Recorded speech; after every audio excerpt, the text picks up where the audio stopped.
مساجد کے اوپر اپنی تقریر پیش فرما رہے تھے۔ اللہ تبارک و تعالیٰ ان کے علم کے اندر اضافہ فرمائے۔ اپنے انجمن کو آگے بڑھاتے ہوئے تقریر کے لیے دعوت دوں گا عزیزہ محمد آصف ہوڈری کو کہ موصوف تشریف لائے اور ہم سب کے سامنے اپنی تقریر پیش فرمائے۔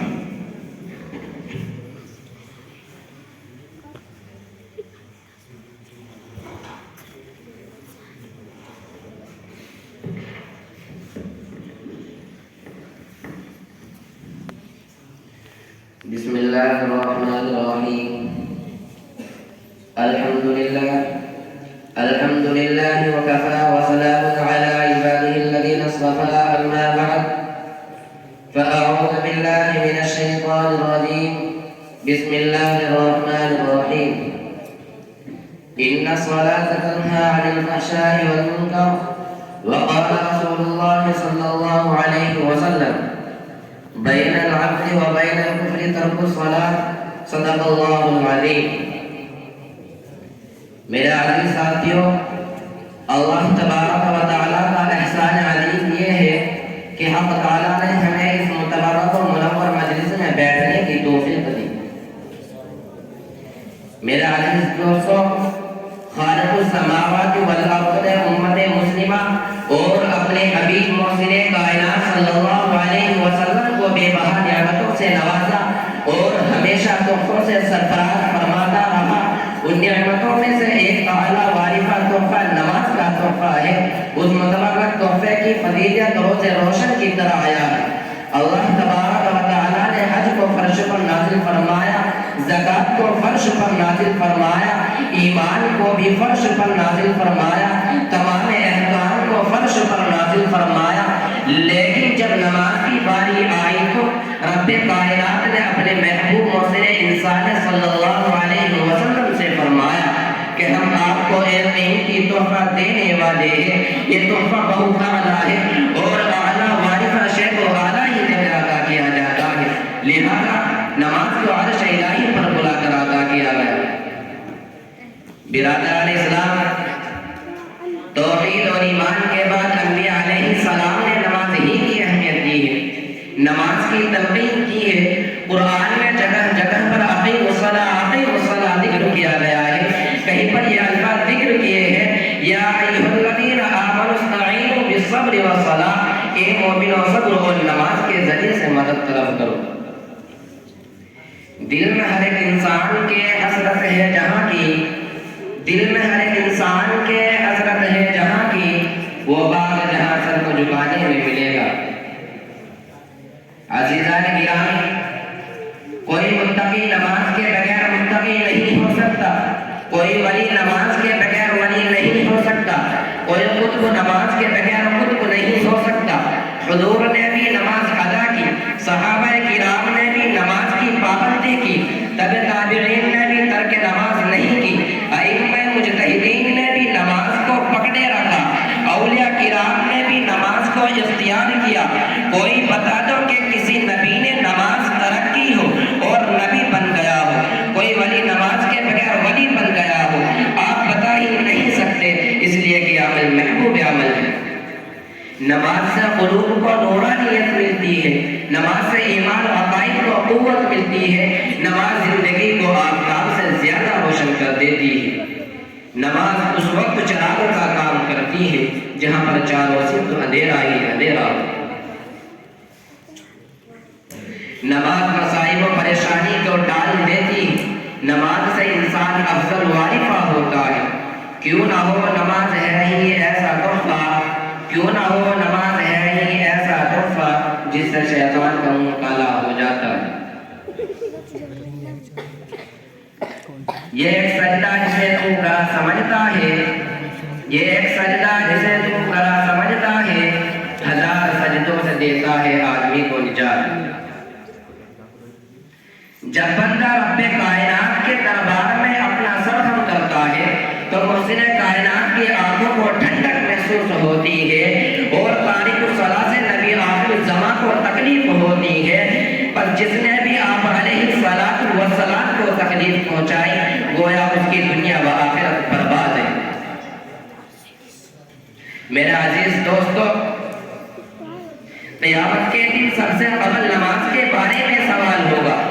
اس دن کسی کا کوئی نہ ہوگا، انسان خود کے پسینے میں ڈوبتے ہوگے، ہر شے نفسی نفسی پکارے گی، اس وقت سب سے قبل نماز کے بارے میں سوال ہوگا۔ ماہ رسالت سرکار دو عالم صلی اللہ علیہ وسلم نے ارشاد فرمایا، یوم قیامت میں سب سے پہلے حقوق اللہ میں نماز کا حساب لیا جائے گا۔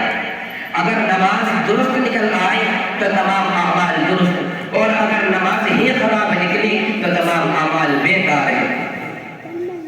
اگر نماز درست ہوگی تو تمام اعمال درست، حج بھی قبول ہوگا، زکات بھی قبول ہوگی، اور دیگر اعمال صالحہ بھی قبول ہوگے، اور اگر نماز ہی خراب نکلی تو تمام اعمال بیکار ہیں۔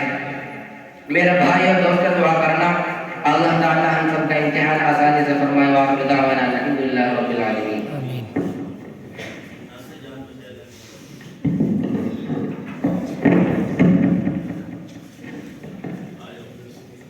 ماشاءاللہ موصوف نماز کی اہمیت پر روشنی ڈال رہے تھے۔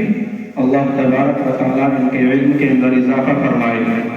اب میں تقریر کے لیے دعوت دوں گا محمد علی کی ٹھور کہ موصوف تشریف لائے اور ہم سب کے سامنے اپنی تقریر پیش فرمائے۔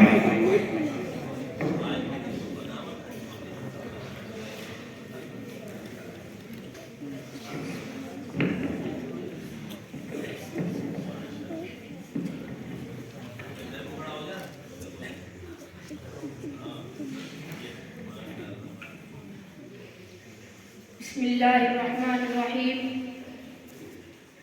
الحمدللہ رب العالمین، والصلاة والسلام علی محمد خاتم النبیین وعلی آلہ واصحابہ اجمعین الی یوم الدین۔ فقد قال اللہ تعالی یا ایھا الذین آمنوا علیکم انفسکم لا یضرکم من ضل اذا ہدیتم۔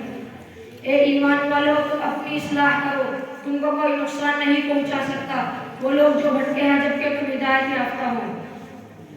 اپنے من میں ڈوب کے پاجا سراغ زندگی، تو اگر میرا نہیں بنتا نہ بن اپنا تو بن۔ گرامی قدر صدر اجلاس اور معزز سامعین کرام، ابھی جس آیت کی تلاوت کی ہے یہ بڑی جامع و مدلل آیت ہے۔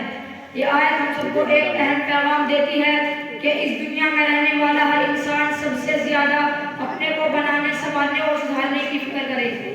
آدمی کو سب سے پہلے اپنا محاسبہ کرنا چاہیے، اپنے اعمال کا جائزہ لینا چاہیے، اپنے کردار کو پرکھنا چاہیے، اپنے حالات پر غور کرنا چاہیے اور دیکھنا چاہیے کہ کہیں میرے اندر کوئی ایسی خرابی یا برائی تو نہیں جو اللہ کے نزدیک غیر پسندیدہ ہو اور رسول اکرم صلی اللہ علیہ وسلم کی شریعت و سنت کے منافی ہو۔ اس لیے کہ قیامت کی سہولناک گھڑی میں اور قبر کی خوفناک تاریکی میں کوئی کسی کی مدد نہیں کرے گا۔ قیامت کے سخت دن میں تو ہر فرد کو نفسی نفسی کی پڑی ہوگی، یہاں تک کہ انبیاء و مرسلین بھی نفسی نفسی کہہ رہے ہوگے، اور وہ ایسا شدید دن ہوگا جبکہ ماں باپ بیٹے سے اور بیٹا ماں باپ سے، بھائی بھائی سے، دوست دوست سے بھاگا پھرے گا۔ ہر انسان، ہر فرد کو اپنا حساب دینا ہوگا۔ اللہ تعالیٰ نے اعلان فرما دیا ہے کوئی کسی کا بوجھ نہیں اٹھائے گا اور کوئی کسی کی مدد نہیں کرے گا۔ برادران اسلام، قرآن کریم اپنی فکر کرنے، اپنا محاسبہ کرنے کی بار بار تلقین کرتا ہے۔ ارشاد خداوندی ہے یا ایھا الذین آمنوا اتقوا اللہ ولتنظر نفس ما قدمت لغد واتقوا اللہ ان اللہ خبیر بما تعملون۔ اے ایمان والو، اللہ سے ڈرو اور ہر جان جائزہ لے کے کل قیامت کے دن کے لیے اس نے کیا پڑھایا۔ پھر کہہ رہے ہیں اللہ سے ڈرو، بے شک اللہ تعالی جانتا ہے جو کچھ تم کرتے ہو۔ برادران ملت اسلامیہ، اللہ تعالیٰ نے دوسری جگہ ارشاد فرمایا ہے لا یکلف اللہ نفسا الا وسعها لها ما کسبت وعلیہا ما اکتسبت۔ اللہ نے کسی کام کو اس کی طاقت سے زیادہ کا مکلف نہیں بنایا۔ اس نے جو اچھا عمل کیا اس کا ثواب اسی کو ملے گا اور برا عمل کیا سزا اسی کو ملے گی۔ بہرحال ہر آدمی کو پہلے اپنی فکر کرنی ہے، اپنے کو اسلامی تعلیمات اور قرآنی احکام سے ڈالنا ہے، اور اس کے ساتھ ساتھ اپنے اپنے اعمال کا جائزہ لیتے رہنے کا حکم ہے۔ یہ تو ایک بدیہی اور واضح چیز ہے کہ جب انسان کاروبار کرتا ہے، تجارت کرتا ہے، تو اپنی کمائی کا حساب کرتا ہے کہ کتنا نفع ہوا اور کتنا نقصان ہوا، اور نفع ہوا تو اس لیے اور نقصان ہوا تو کیوں ہوا۔ اور یہاں تو اپنی ابدی زندگی کے حسن و خوب کا معاملہ ہے، جنت و دوزخ میں ہمیشہ ہمیشہ کے لیے جانے کی بات ہے۔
نقصان ہوگا، یا نمود کی ناک پڑ جائے گی، شہرت ناموری پر آنچ آ جائے گی، مگر دل تو مطمئن ہوگا کہ ہم نے محمد صلی اللہ علیہ وسلم کا اتباع کیا ہے، شریعت پر عمل کیا ہے، اللہ کو راضی کیا ہے۔ آج آپ کو ایسے ایسے مسلمین ملیں گے جو دوسری معاشرتی برائیوں کی تحریک چلاتے ہیں، لیکن انہیں کے گھروں سے جہیز کے ٹرک نکلتے ہیں، تلک کی رسمیں انجام پاتی ہے، جشن شادی برپا ہوتا ہے۔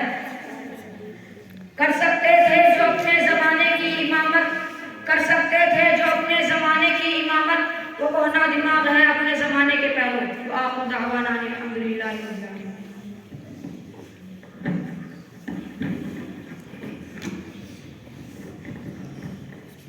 ماشاءاللہ موصوف اچھے انداز میں اپنی تقریر پیش فرما رہے تھے، اللہ تبارک و تعالیٰ انہیں مزید ترقیات سے نوازیں۔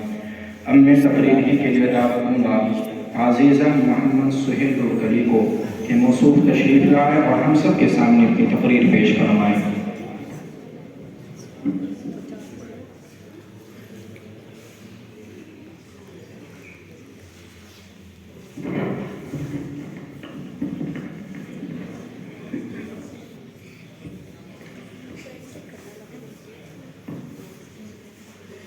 نحمده ونصلي على رسوله الكريم اما بعد فاعوذ بالله من الشيطان الرجيم بسم الله الرحمن الرحيم الا تنصروه فقد نصره الله اذ اخرجه الذين كفروا ثاني اثنين اذ هما في الغار اذ يقول لصاحبه لا تحزن ان الله معنا صدق اللہ العظیم۔ سب سے پہلے تو میں شکریہ ادا کرتا ہوں اسٹیج پر رونق افروز اپنے تمام اساتذہ کرام کا اور ساتھ ہی تمام اہل مجلس کا کہ وہ اپنا قیمتی وقت نکال کر ہمارے درمیان حاضر ہوئے۔ دعا کریں کہ اللہ تبارک و تعالی تمام اہل مجلس کو دنیا و آخرت میں ہر ذلت و رسوائی سے بچائے۔ عزیز دوستو، عالم انسانیت میں ہی نہیں بلکہ ساری کائنات میں رب کائنات کی سب سے افضل مخلوق انبیاء علیہ السلام کی ذات مقدسہ ہے، اور انبیاء علیہ السلام کی ذات مقدسہ کے بعد اگر کسی ایسے فرد کامل کی تلاش میں تاریخ کے اوراق کو پلٹا جائے جو انبیاء علیہ السلام کے بعد سب سے افضل ہو، جو انبیاء علیہ السلام کے بعد افضل ترین فرد ہو، تو ایک کے سوا کوئی نہ ملے گا۔ تاریخ ماضی شاہد ہے کہ 5ویں صدی عیسوی میں ایک ایسی شخصیت ملتی ہے جس کو افضل البشر بعد الانبیاء کہا جائے تو مبالغہ نہ ہوگا۔ یہ بدل دلیل امت مسلمہ کا ایک ایسا فرد فرید ہے کہ جس نے تاریخ کے دھارے کو اپنی صلاحیتوں کے مطابق موڑا اور صفحات تاریخ پر ایسے نقش دوام ثبت کیے جس کی نظیر ماقبل میں نہیں ملتی، اور نہ مستقبل میں کسی آنے والے سے ایسی مثال پیش کرنے والے کی امید کی جا سکتی ہے۔ اس شخصیت کو سیر و تاریخ میں حضرت ابوبکر صدیق رضی اللہ عنہ کے نام سے یاد کیا جاتا ہے۔ برادران ملت، یہ وہ شخصیت ہے جس کے احسانات کا بدلہ ممکن ہی نہیں بلکہ امر محال ہے۔ یہ وہ ذات ہے جس کے بارے میں نبی آخر الزمان سرکار دو عالم صلی اللہ علیہ وسلم نے ارشاد فرمایا کہ میں نے دنیا میں تمام لوگوں کے احسانات کا بدلہ چکا دیا، لیکن حضرت ابوبکر صدیق کے احسانات کا بدلہ صرف اللہ تبارک و تعالیٰ ہی عطا فرمائیں گے۔ جناب ابوبکر صدیق رضی اللہ عنہ نے ملت اسلامیہ کی کشتی کو اس وقت بحر سے نکالا جبکہ لوگوں پر یاس کا عالم طاری تھا۔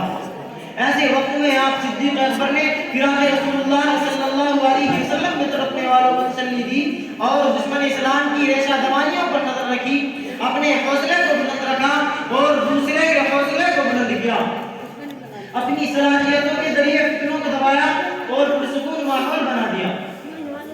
کسی شاعر نے کیا خوب کہا کہ آدمی وہ نہیں حالات بدلتے جن کو، کہ آدمی وہ نہیں حالات بدلتے جن کو، آدمی وہ ہے جو حالات بدل دیتے ہیں۔ خود محسن انسانیت صلی اللہ علیہ وسلم ارشاد فرماتے ہیں کہ جب میں نے کسی کو بھی دعوت اسلام دی تو سب کے دلوں میں کچھ نہ کچھ تردد اور شک آیا، مگر جب میں نے حضرت ابوبکر صدیق رضی اللہ عنہ پر اسلام پیش کیا تو حضرت ابوبکر صدیق نے بغیر فکر و تردد کے اسلام قبول کر لیا۔ ذرا غور کیجئے کہ نبی اکرم صلی اللہ علیہ وسلم اس صدیق کی فضیلت سنا رہے ہیں جو یار غار نبوت ہے، جو یار مزار نبوت ہے، جو وفادار نبوت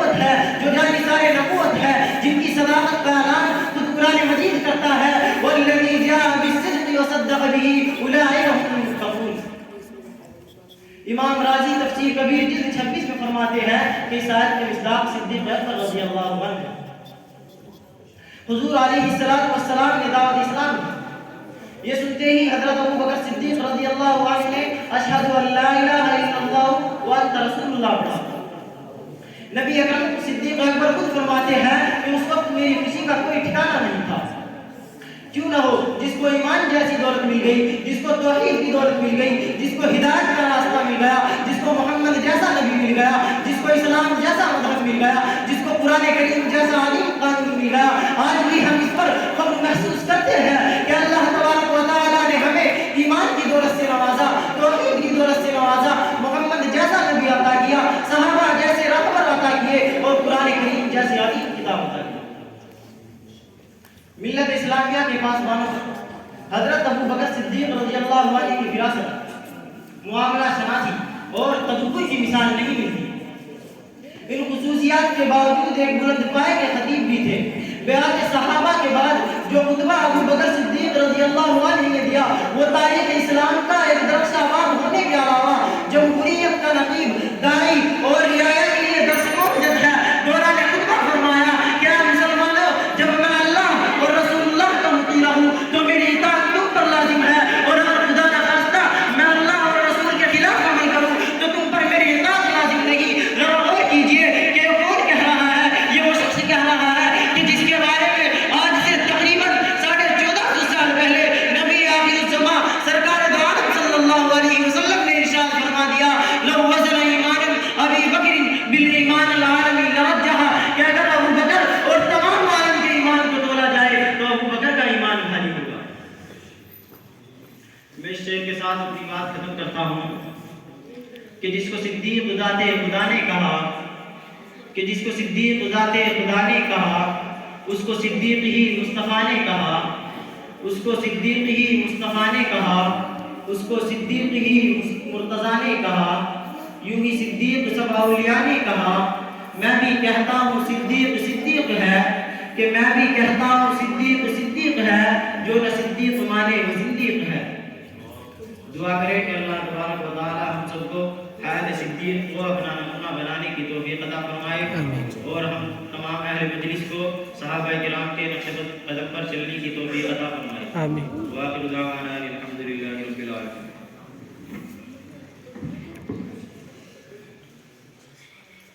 بھائی کچھ بچوں کی آواز تقریر کے دوران آ رہی ہے، یہ آداب مجلس کے بھی خلاف ہے اور اخلاقی کیفیت بھی پتہ چلتی ہے۔ آپ کے ساتھی جو تقریر کرنے کے لیے کھڑے ہو رہے ہیں، آپ کی توجہ چاہتے ہیں کہ آپ ان کی طرف غور سے دیکھیں۔ اگر آپ لاپرواہی اور باتیں کریں گے تو یاد رکھو یہ بدلہ ہے، کل کو تمہیں بھی چکانا پڑے گا۔ جب تم یہاں آ کر کھڑے ہوگے تمہاری بھی بات کوئی نہیں سنے گا۔ تو اس لیے خاص طور سے ایسے بچے جو با شعور ہے، اپنے آپ کے سمجھتے ہیں، وہ سمجھدار ہیں، وہ بھی باتوں میں مشغول ہیں، انہیں بھی دیکھا جا رہا ہے۔ اگرچہ ان کی عزت کا خیال کرتے ہوئے کچھ نہیں کہا گیا تو وہ اپنی عزت کی حفاظت خود کریں تاکہ کسی موقع پر ان کی عزت کا کوئی کھلواڑ نہ ہو جائے۔ السلام علیکم۔ ماشاءاللہ موضوع حیات حضرت ابو بکر صدیق رضی اللہ تعالیٰ عنہ پر روشنی ڈال رہے تھے۔ اللہ تبارک و تعالیٰ انہیں علم نافع عطا فرمائے۔ اب میں انجمن کو آگے بڑھاتے ہوئے تقریر کے لیے دعوت دوں گا عزیز محمد سہیل کشن پوری کو کہ موصوف تشریف لائے اور ہم سب کے سامنے اپنی تقریر پیش فرمائیں۔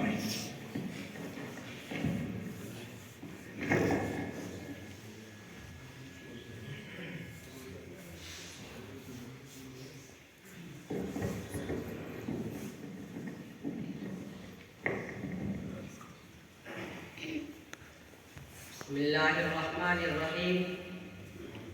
الحمد للہ وکفا وسلام علی عبادہ الذین اصطفى، اما بعد۔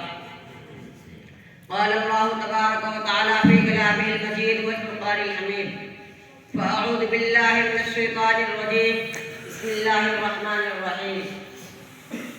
وانتم الاعلون ان کنتم مؤمنین، صدق اللہ العظیم۔ محترم حضرات اور عزیز ساتھیوں، میں نے آپ حضرات کے سامنے قرآن کریم کی ایک مختصر سی آیت تلاوت کی ہے۔ جس میں اللہ تعالیٰ ارشاد فرماتے ہیں کہ تم ہی لوگ سے بلند رہو گے بشرطے کہ تم سچے مومن رہو۔ سامعین کرام، حقیقت ہے کہ ایمان و یقین کی طاقت اتنی بڑی طاقت ہے، دنیا میں اس سے بڑھ کر کوئی طاقت ہے اور نہ ہوگی۔ جب سے انسانی دنیا قائم ہے، سیدنا حضرت آدم علیہ السلام سے لے کر نبی آخر الزماں حضرت محمد مصطفیٰ صلی اللہ علیہ وسلم تک جتنے انبیاء کرام علیہ السلام اس دنیا میں تشریف لائے، ان سب نے محض ایمانی طاقت و قوت سے اپنے اپنے مخالفین کو زیر کیا، یا یوں کہیے کہ ایمانی طاقت کے مقابلے میں مخالفین نے شکست کھائی، کفر و شرک کو اپنے تمام طرز و کے ساتھ گھٹنے ٹیکنے پر مجبور ہوا، اور انبیاء کرام علیہ السلام اپنے ایمان عقیدے کی بدولت غالب رہے۔ انبیاء کرام علیہ السلام کے ساتھ ان کی قوم نے کیا کچھ نہیں کیا۔ قرآن کریم کا بیان ہے کہ کوئی نبی ایسا نہیں ہوا اس کی مخالفت نہ کی گئی ہو، اس کا تبصر و مذاق نہ اڑایا گیا ہو۔ کسی پر اس قدر پتھر پھینکے گئے کہ ان پتھروں میں ڈھک گئے، کسی کو آگ میں ڈالا گیا، کسی کو لوہے کا کنگا کر کے جسم کا گوشت نوچ لیا گیا، کسی کو سولی پر چڑھایا گیا، کسی کو بادشاہت و ریاست کا لالچی کہا گیا، کسی کو قتل کی دھمکی دی گئی، کسی کو جادوگر اور مجنون پاگل کہا گیا، کسی کو جھوٹا اور فسادی کہا گیا۔ غرض ایک دو طریقے سے نہیں بلکہ انگنت طریقوں سے اللہ کے ان برگزیدہ بندوں کی مخالفت کی گئی اور انہیں ہر طریقے سے ستایا گیا اور ان کی دعوت کو ناکام بنانے کی ہر ممکن کوشش کی گئی، لیکن انبیاء کرام علیہ السلام اپنے خدا داد ایمان و یقین کی بدولت ان حالات سے نفرت آزما رہے اور بالکل نہ گھبرائے، بلکہ انہوں نے تمام مسائل کے اطمینان و سکون اور خندہ پیشانی کے ساتھ مقابلہ کیا اور اپنے خدا کی طرف سے سونپے گئے مشن کو ہر صورت میں جاری رکھا۔ چنانچہ ان کا مشن دنیا میں کامیاب رہا اور بڑھتا چلا گیا اور ان کے خلاف استعمال ہونے والی طاقتیں ختم ہو گئی اور مردان خدا کا یقین سینکڑوں مخالفتوں اور بے شمار مظالم بدلیوں میں آفتاب کی طرح چمکتا اور ساری دنیا کو اپنے نور سے روشن کرتا رہا۔ دوستو، انبیاء کرام علیہ السلام جو کہ اللہ تعالیٰ کے اولی العزم محبوب اور برگزیدہ بندے ہیں، ان سے آگے بڑھیے اور ان کے بعد کی تاریخ طے کر دیکھیے تو آپ کو انبیاء کرام علیہ السلام کے بعد بھی ہر زمانے میں ایسے مردانہ خدے ملیں گے جن کا ایمان یقین واجب طاقتوں پر بھاری رہا اور انہوں نے ایمانی طاقت و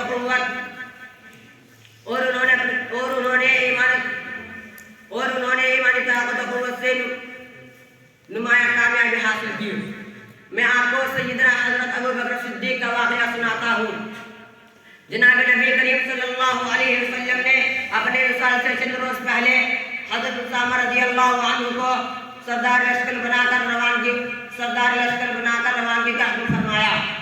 امیر لشکر نے کوچ کر کے شہر کے باہر پڑاؤ ڈالا ہی تھا کہ سرکار دو عالم صلی اللہ علیہ وسلم مرض الوفات میں مبتلا ہو گئے۔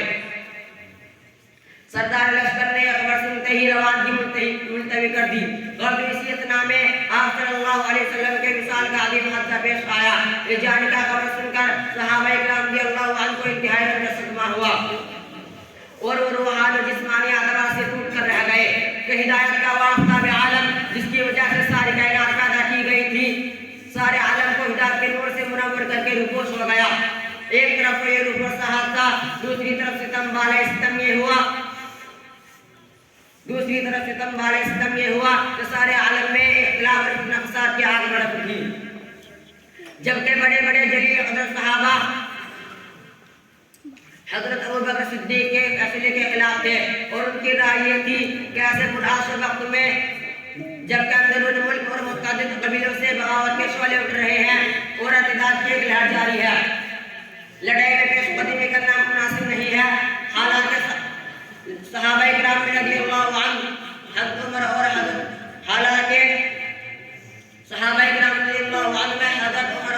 علی لڑائی کے سب سے زیادہ حامی ہو سکتے تھے، مگر یہ دونوں حضرات بھی حالات کی نزاکت سے متاثر تھے۔ دوستو، یہ اللہ تعالیٰ کا قانون ہے کہ تم سچے مکے مومن بن جاؤ، اپنے اندر ایمانی طاقت و قوت پیدا کر لو تو زندگی کے ہر میدان میں سرخری و سربلندی تمہارے لیے یقینی ہے۔ لہذا اگر ہم ظاہر کے ساتھ ساتھ باطن اور اندرون قلب کو بھی مسلمان بنا لیں تو کوئی وجہ نہیں کہ ہم کو عزت اور مدد حاصل نہ ہو۔ یقیناً قرآن مجید کا بیان حق ہے،